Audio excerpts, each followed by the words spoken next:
Company secretary Sethu from Coimbatore. இன்றைக்கி என்ன GST டாபிக்னு பார்த்திங்கன்னா, இப்போ அசஸ்சி வந்து பர்ச்சேஸ் பண்ணுறாங்க. பர்ச்சேஸ் பண்ணும்போது அவர் உண்மையாக இருக்கார், அவர் உண்மையாக தொழில் பண்ணுறாரு, அவர் உண்மையாக பொருள் விற்கிறாரு, இவர் அவர்கிட்ட உண்மையாக பொருள் வாங்கியிருக்காரு. அதே மாதிரி பார்த்திங்கன்னா இவே பில் இருக்குது, இன்வாய்ஸ் இருக்குது, பேமெண்ட் ஸ்லிப் இருக்குது. பேமெண்ட்டு பார்த்திங்கன்னா ஆன்லைனில் பேங்க் மோட்லேயோ ஆர்டிஜிஎஸ் நெஃப்ட் மோடில் தான் போயிருக்கு. இப்போ இவங்களுக்கு என்ன நோட்டீஸ் வருதுன்னா, நீங்கள் பர்ச்சேஸ் பண்ணவர் வந்து ரிட்டர்ன் ஃபைல் பண்ணலை, நீங்கள் பர்ச்சேஸ் பண்ணவர் டேக்ஸ் கட்டலை, நீங்கள் அதனால் வரியை கட்டுக்குன்னு சொல்லி நோட்டீஸ் கொடுக்குறாங்க. அப்போ அது என்னென்னு அனலைஸ் பண்ணி பார்த்தா, அவர் என்ன பண்ணியிருக்காருன்னா, அவருடைய ஆர்சி கேன்சலாக இருந்திருக்கு. அவர் ஹைகோர்ட்லேயும் அப்பீலில் போய் டைரக்ஷன் வாங்கிட்டு வந்து அப்புறம் பிலேட்டடாக ஃபைல் பண்ணியிருக்காரு. இல்லை அப்படின்னா அவர் குவார்ட்டர்லி ஃபைலிங்காக இருக்கார். அதை வந்து நம்ம அனலைஸ் பண்ணோம்னா இந்த பணத்தை கட்ட வேண்டிய அவசியம் இல்லை.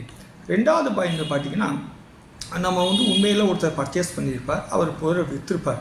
அதில் என்ன ப்ராப்ளம் அப்படின்னா, அவர் வந்து 1-2 பேருக்கு யாராச்சும் பில் ட்ரேடிங் பண்ணியிருப்பார், இவருக்கு ஜெனியூனாக விற்றுருப்பார். சப்போஸ் அப்போ ஆஃபீஸர் என்ன சொல்கிறாருன்னா, நீ பில் ட்ரேடில் வாங்கியிருக்கீங்க அப்படின்னு சொல்லி இவரோட ஐடிசி 86 எல்லாம் பிளாக் பண்ணுறாரு. ஆனால் அவர் ஜெனியூனாக பொருள் வாங்கியிருக்காரு.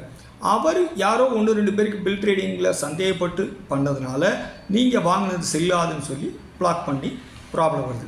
அடுத்த பாயிண்ட் பார்த்திங்கன்னா, நீ வந்து டாக்குமெண்ட்ஸ்லாம் கேட்குறாங்க ஆஃபீஸர்ஸ். அப்போ டேக்ஸ் இன்வாய்ஸ், இவே பில், பேமெண்ட் ஸ்லிப்பு எல்லாம் கொடுத்தாலும் டோல்கேட் ரிசிப்ட் வேணும் அப்படின்னு கேட்குறாங்க. அந்த லாரி டிரைவர்ஸ் வந்து இந்த 100 ரூபாய் 200 ரூபா மிச்சப்படுத்துறதுக்காக டோல்கேட்டை வழியாக கிராஸ் ஆகாமல் வேறு வழியில் சுற்றி வர்றாங்க.